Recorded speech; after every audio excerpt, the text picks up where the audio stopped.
मैं doctor Shikha Agarwal, associate professor, government college Sujangarh, BA part first की class में आज का टॉपिक है अधिनायक तंत्र। पिछली क्लासों में हम लोगों ने लोकतंत्र के बारे में पढ़ा था। लोकतंत्र एक ऐसा शासन था जिसमें जनता स्वयं या अपने प्रतिनिधियों के माध्यम से शासन करती है। हमने देखा था कि इसका जो व्यवहारिक रूप है उसमें आज प्रतिनिधि शासन प्रचलित है, जैसा भारत में भी है, और सिर्फ स्विट्ज़रलैंड के 5 कैंटन्स में प्रत्यक्ष प्रजातंत्र काम कर रहा है। जहाँ एक और प्रजातंत्र है जिसमें जनता के पास अधिकार है, जनसंप्रभुता है, समानता, स्वतंत्रता है, निर्वाचित होने का और निर्वाचित करने का अधिकार है, वहीं अधिनायक तंत्र एक ऐसी व्यवस्था है जिसमें शासन सत्ता केवल एक व्यक्ति के हाथ में होती है। आज के युग में भी हम बहुत सारे देशों में निरंकुश शासन व्यवस्थाओं को देखते हैं। एशिया, अफ्रीका और लैटिन अमेरिका के बहुत सारे राज्य ऐसे हैं जहाँ पर समय समय पर निरंकुश व्यवस्थाएं या अधिनायकवादी व्यवस्थाएं काम करती हैं। क्रांति के माध्यम से आती हैं या किसी एक व्यक्ति के माध्यम से, विचारधारा के माध्यम से ये व्यवस्थाएं कार्य करती हैं। अधिनायक तंत्र में जिस व्यक्ति के पास सत्ता होती है उसका आदेश ही कानून होता है, और वो जो आदेश देता है उसको पूरा करना या उसकी पालना करना हर नागरिक का कर्तव्य होता है। अन्यथा उस व्यवस्था में सजा का प्रावधान भी बहुत कठोर होता है। जैसा कि अल्फ्रेड कॉबन ने कहा, अधिनायक तंत्र उस एक व्यक्ति का शासन होता है जिसने अपना पद मुख्यतः उत्तराधिकार के रूप में प्राप्त नहीं किया हो, बल्कि बल प्रयोग और जन सहमति से और साधारणतया दोनों के योग से प्राप्त किया हो। उसके पास निरंकुश प्रभुसत्ता होनी चाहिए, अर्थात समस्त राजनीतिक शक्ति का स्रोत उसकी इच्छा में होना चाहिए और ये क्षेत्र असीमित होना चाहिए। उसे इस शक्ति का प्रयोग स्वच्छंदता पूर्वक कानून के रूप में नहीं बल्कि आदेश के रूप में करना चाहिए, और अंत में यह किसी सत्ता द्वारा सीमित न हो, क्योंकि ऐसी सरकारें निरंकुश राज्य के लिए असंगत होंगी। तो एक तरह से अधिनायक तंत्र ऐसा स्वेच्छाचारी शासन है जिसमें स्वेच्छाचारी होने के साथ साथ शासक अत्याचारी भी होता है।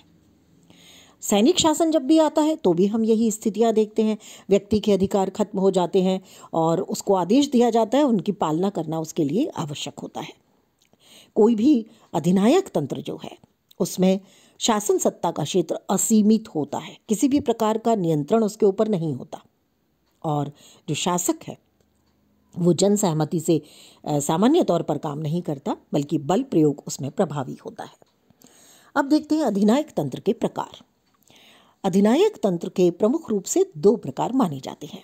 एक है प्राचीन अधिनायक तंत्र और दूसरा है अर्वाचीन अधिनायक तंत्र यानी नया अधिनायक तंत्र।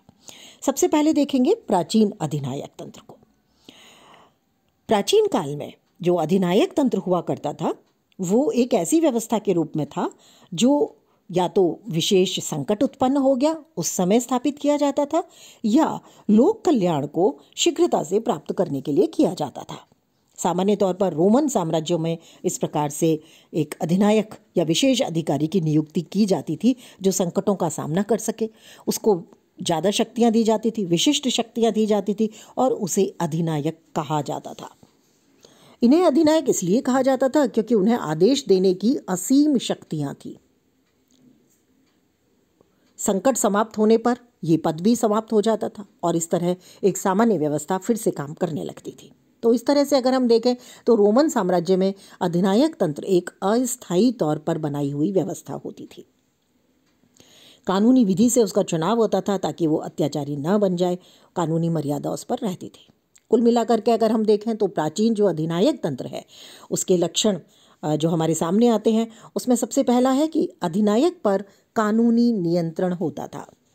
उसका लक्ष्य लोक कल्याण था। अधिनायक को वैधता प्राप्त थी क्योंकि उसे बनाया जाता था। अधिनायक उत्तरदायी था उन लोगों के प्रति जिन्होंने उसे बनाया है। समस्त शक्तियाँ अधिनायक में निहित रहती थी। अगर हम इसके उदाहरण देखना चाहें तो एमिलिया का शासक फेरिनी 1859 में ऐसा ही शासक था, और सिसिली का शासक गैरिबाल्डी 1860 में इसी प्रकार का अधिनायक था। अब आते हैं अर्वाचीन अधिनायक तंत्र पर। वर्तमान में या हम देखें कि इस प्रकार का जो अधिनायक तंत्र है, जिसे हम अर्वाचीन कह रहे हैं या नया कह रहे हैं, इसमें जो अधिनायक है उसको चुना नहीं जाता, बल्कि आकस्मिक राज्य क्रांति से वो उत्पन्न होता है और शक्ति प्राप्त कर लेता है। ऐसा शासन का जो सत्ताधारी व्यक्ति है वो अपनी इच्छा से चलता है। उनकी राजनीतिक स्थिति का आधार शक्ति और बल प्रयोग है, वो किसी के प्रति उत्तरदायी नहीं है। जैसे कि हमने प्राचीन में देखा कि वो जिन्होंने उसे बनाया है उसके प्रति उत्तरदायी है, लेकिन यहाँ कोई भी उत्तरदायित्व लेने को जो नया अधिनायक तंत्र है उसमें किसी के प्रति वो उत्तरदायी नहीं होता, क्योंकि वो राज्य क्रांति के माध्यम से अचानक से बनता है। सारी शक्तियाँ राज्य की उस एक व्यक्ति में निहित होती है और वो खुद को ही राज्य का एक मूर्त रूप समझता है। जैसा कि मुसोलिनी कहा करते थे, आई एम द स्टेट, मैं ही राज्य हूँ। एलन बॉल ने अपनी पुस्तक आधुनिक राजनीति और शासन में अधिनायक तंत्र के 2 रूप माने हैं और उनके लक्षण भी उन्होंने बताए हैं। सबसे पहला है सर्वाधिकारवादी अधिनायक तंत्र और दूसरा है स्वेच्छाचारी अधिनायक तंत्र। सबसे पहले देखेंगे सर्वाधिकारवादी अधिनायक तंत्र की विशेषताएं। ये जो अधिनायक तंत्र है मुख्य रूप से 20वीं सदी में आधुनिक औद्योगिकी और संचार साधनों की प्रगति से अस्तित्व में आया। आधुनिकीकरण लाने की कोशिश की जो सर्वाधिकारवादी बने। सामान्य तौर पर इसमें हम एक दल को देखते हैं जो विचारधारा से संचालित थे और विचारधारा बेहद कठोर थी इनकी। इसमें हम अगर देखें इसके उदाहरण तो उसमें आते हैं जैसे रूस में स्टालिन एक ऐसा ही अधिनायक था, जर्मनी में हिटलर ऐसा ही अधिनायक था, और इटली में मुसोलिनी। और पूर्वी यूरोप में जब साम्यवाद का प्रचार प्रसार हुआ तो वहाँ भी कुछ ऐसे सर्वाधिकारवादी राज्य बने।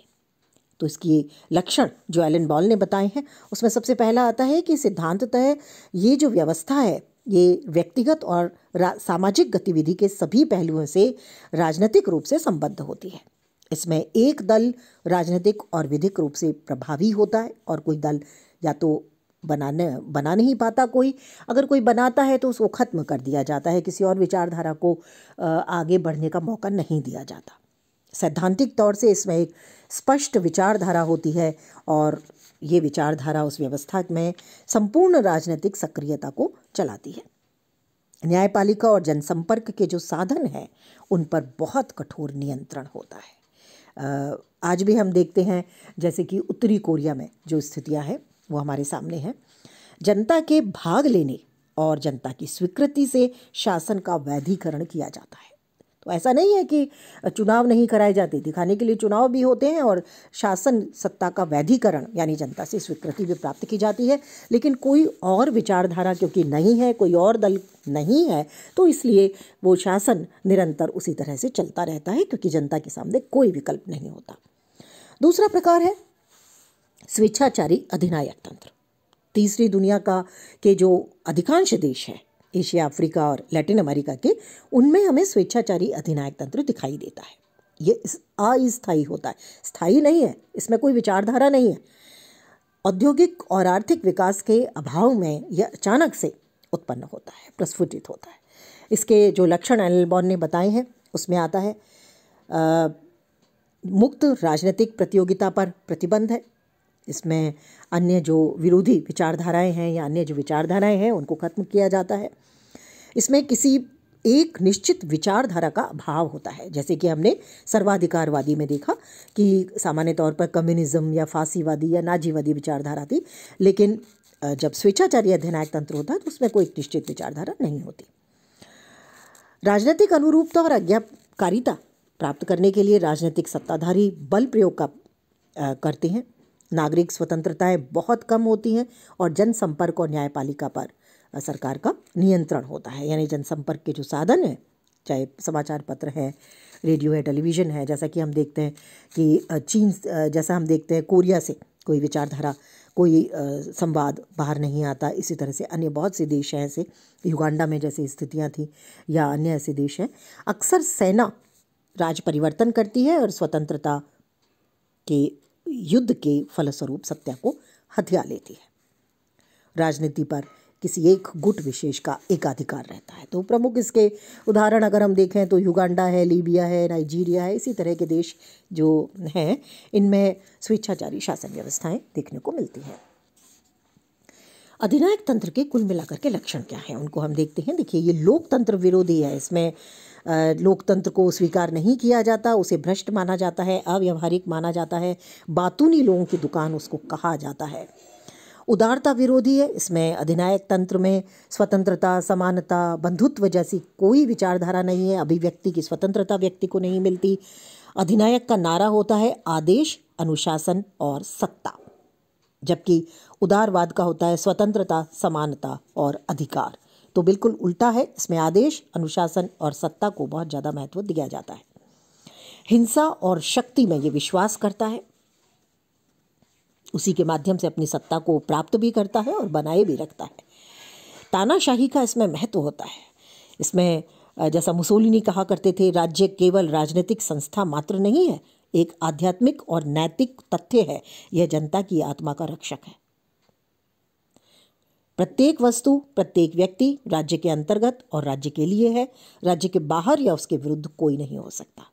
तो सब कुछ राज्य है, ऐसी तानाशाही मानी जाती है और राज्य का संचालक निरंकुश प्रभु सत्ता प्राप्त होता है। ये व्यक्तिगत स्वतंत्रता का विरोधी है। इसमें किसी भी प्रकार का अधिकार या व्यक्तिगत स्वतंत्रता नहीं दी जाती। जो अधिनायकवादी राज्य है और अधिनायक है वो पूरी तरह से जीवन के सभी पहलुओं पर नियंत्रण रखता है और राज्य के आदेश और अनुशासन की पालना सबसे महत्वपूर्ण मानता है।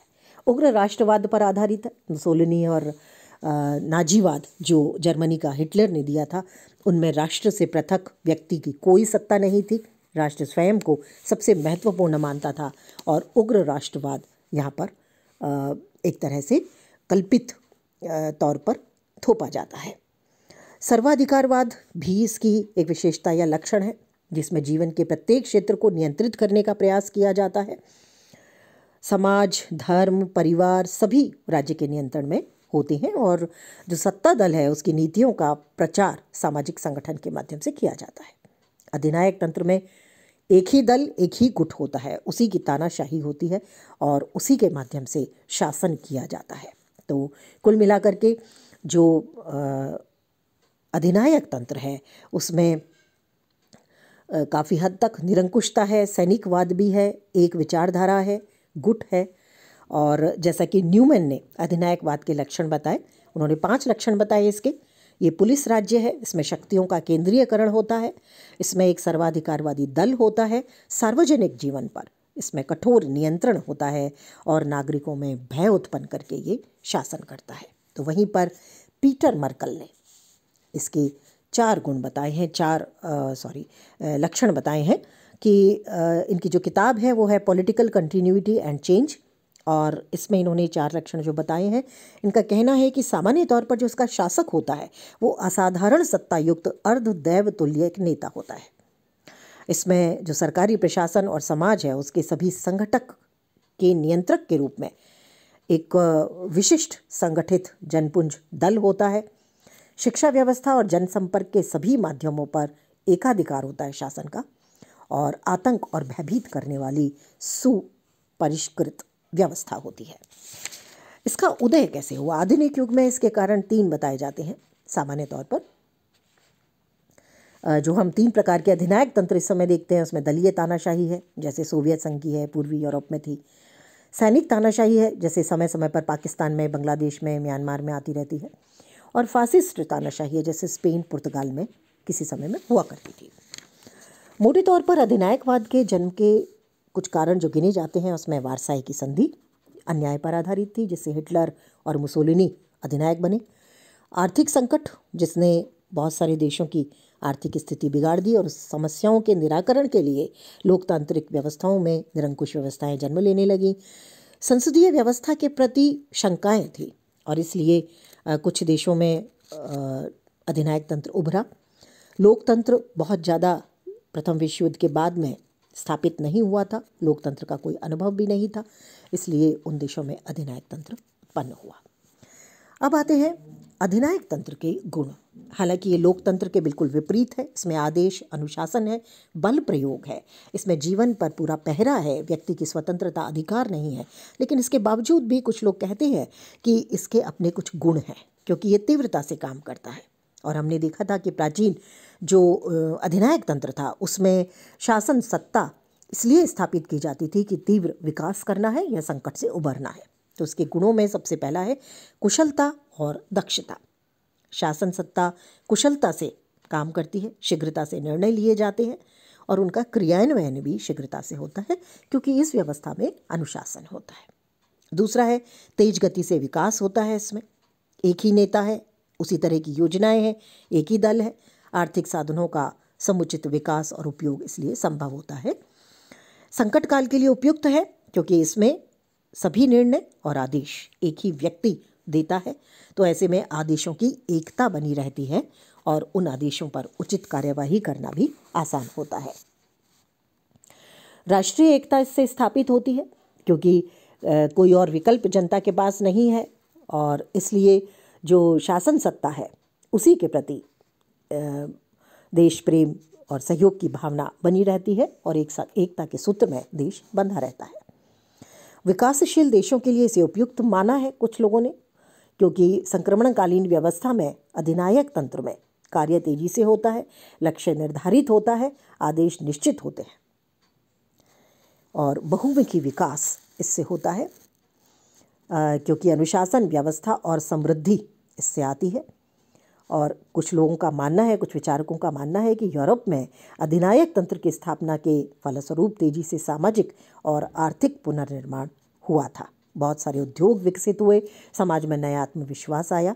और जैक्सन ने जैसा अपनी पुस्तक यूरोप सिंस द वॉर में लिखा, स्पेन वासियों के इतिहास में ये पहला अवसर है जब रेलें समय पर चली, अधिनायक के अधीन व्यापार और उद्योग समृद्ध हुए, कृषि फलीभूत हुआ और श्रम संकट दूर हो गए। लेकिन इसके बावजूद भी अधिनायक तंत्र के अपने दोष हैं। सबसे पहला दोष है व्यक्तिगत स्वतंत्रता का हनन करता है। व्यक्ति राज्य का एक साधन मात्र बन के रह जाता है, एक मशीन का पुर्जा बन के रह जाता है, मानसिक दास्ता में जकड़ जाता है। ये जो सिद्धांत है ये राज्यवाद का समर्थक है।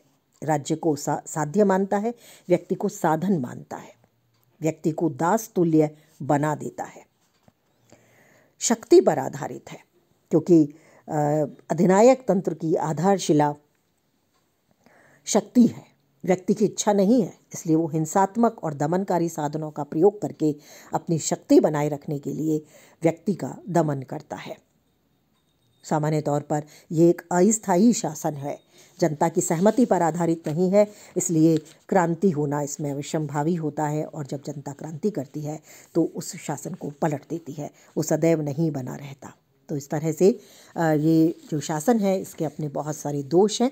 प्रजातंत्र से ये बहुत अलग है, क्योंकि इसका जो लक्ष्य है वो है अनुशासन, आज्ञा पालन, व्यक्ति को साधन मानता है, राज्य को साध्य मानता है, शक्ति आधारित है, स्वेच्छाचारिता आधारित है, प्रचार के माध्यमों पर पूरी तरह से नियंत्रण रखता है, स्वतंत्र प्रेस और न्यायपालिका की स्वतंत्रता इसमें नहीं होती, सरकार किसी के प्रति उत्तरदायी नहीं है और शासन जो है वो लचीला नहीं होता।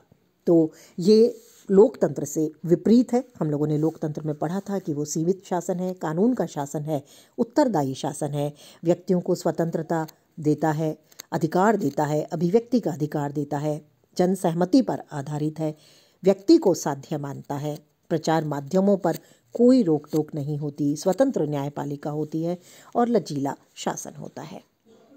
अधिनायक तंत्र लोकतंत्र का विकल्प नहीं हो सकता, क्योंकि इसमें स्वतंत्रता, समानता, सामाजिक और आर्थिक न्याय के लिए कोई स्थान नहीं है। आज के लिए इतना ही। धन्यवाद।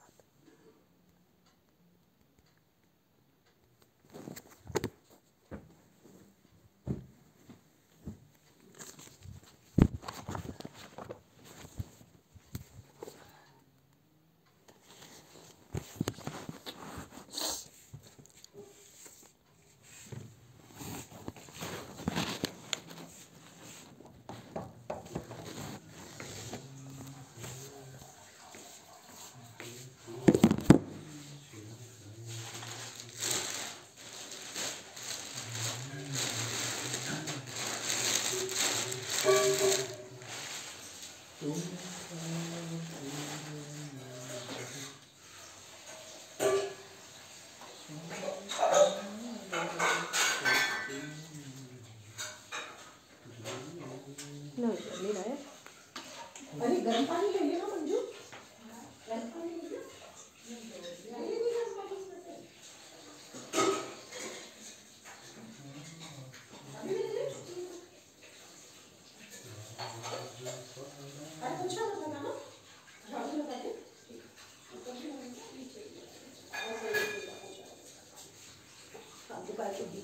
खुद भी वो जो भगवान छोटी सी है ना, छोटी सी इस थोड़ी बारिश की टी-शर्ट वो पड़ा हुआ है, वो पानी वो बोला तो वो भी लगा देगी छोटी सी। तो जब वो आ रही है ना मकर समझी नहीं बात करनी है ऊपर बाहर बोलो तो बाहर झाड़ू झाड़ू के बारिश की वो गंदगी आ गई है।